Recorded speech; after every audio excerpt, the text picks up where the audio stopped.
Tesla has just gone and increased the price of the Model 3 Performance, the new ludicrous model, and it's only happened about a few days after this vehicle went on sale. Now, there's a reason why the price just went up, and in my initial video, I did think this would happen. And the reason I thought this would happen was this. Hello, my friends. Welcome to the channel. I'm Sam Evans. You're watching the Electric Viking. It's great to see you. Thank you for tuning in.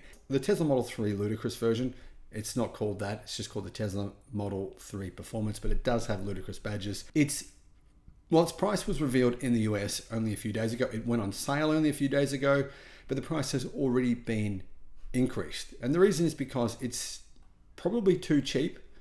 I mean, when you think about what you're getting, the value for money you're getting, I think it's too cheap. I think Tesla priced it too cheap. This is a brand new car. It's better in almost every imaginable way than the previous version. The only way it isn't better is range. Range hasn't improved. That's the one way it hasn't improved. But in every single other way, it's better. The handling is better. It has more power. It has better seats. It has a better interior. It has better NVH levels. It has better suspension. It has better materials on the inside. I mean, you could go on forever. It's literally better in almost every single way. The exterior looks way nicer. The price came in at $52,990. It qualifies for the tax credit, meaning you can get one of these for $45,500 US. Unbelievable performance bargain. It unquestionably is one of the best performance bargains, maybe the best performance bargain you can get anywhere in the world. I think it's the best right now. Well, it was until the price went up. I did say to people, order immediately because there's going to be huge demand for this car. Clearly, there is a lot of demand. That is exactly why Tesla raised the price. I'm sure you already knew that. It's pretty obvious. When Tesla gets more demand, it raises prices. Usually, 9 times out of 10, that's the reason Tesla will raise the price. So what this means is the Tesla Model 3 Performance actually is cheaper than the Model 3 Long Range because it qualifies for the tax credit. So most people can, they qualify for the tax credit, meaning for most people, the Model 3 Performance will be cheaper than the Long Range by a few $1,000s, which is kind of crazy. Anyway, after Tesla launched the Model 3 Performance on Tuesday, they actually increased the price last night. And yeah, it's now $53,990. Still qualifies for the tax credit, so you're still going to get it for a really good deal, but you're going to pay an extra $1,000. I guess that's one of the things with Tesla. They have these kind of pricing, and if you see the price really low, it's probably good to just jump on it immediately if you're interested. The Tesla Model 3 Performance price is the same in Canada. It's the same in Australia. In Canada, it's 69,990 Canadian dollars. I think that's a really good deal. In Australia, it's also really good. It's 80,000 Australian dollars.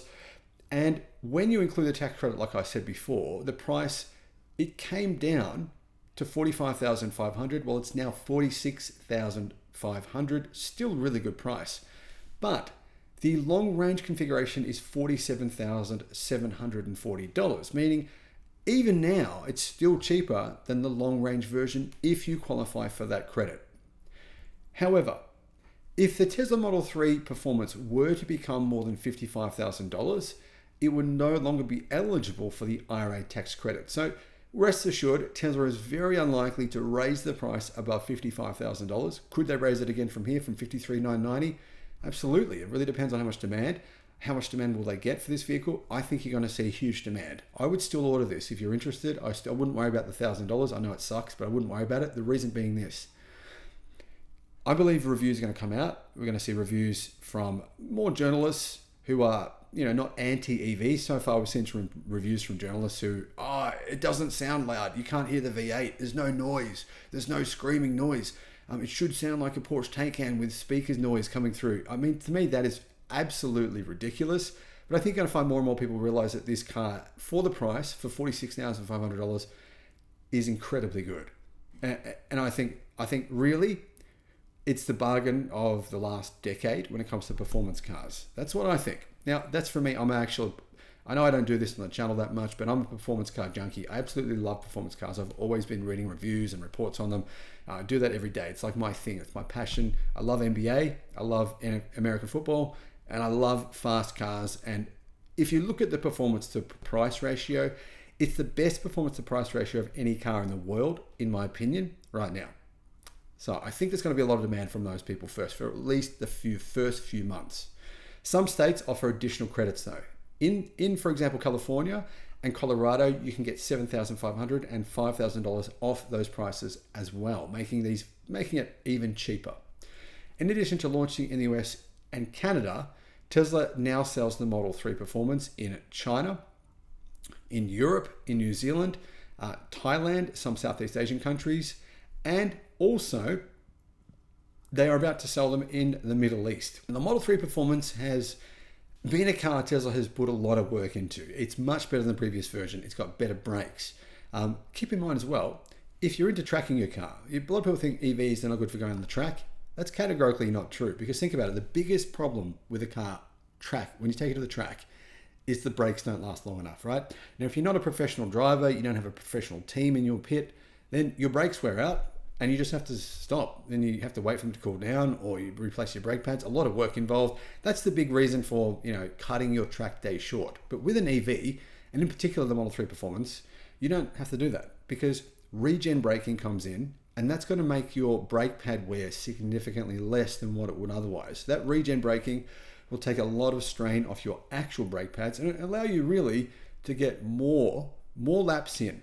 Now, one of the big things about the Model 3 Performance is it actually runs 30% higher peak power, meaning the top speed that it can handle for a longer distance will be a lot more. In the past, the Model 3 Performance, right, you take it to a drag race, and by the time it gets to that kind of 300 meter mark, you find internal combustion cars actually beginning to catch up to it.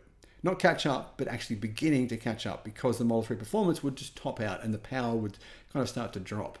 The new version has overcome that problem by increasing the motor's peak power significantly, 30%.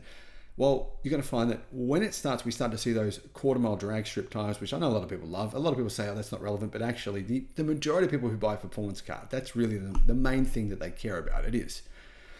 We're going to see the Tesla Model 3 Performance consistently pull probably 10 seconds on the quarter-mile strip. That's going to be an amazing bargain. There's no other car you can buy in this price range that is capable of doing that. Thanks for watching.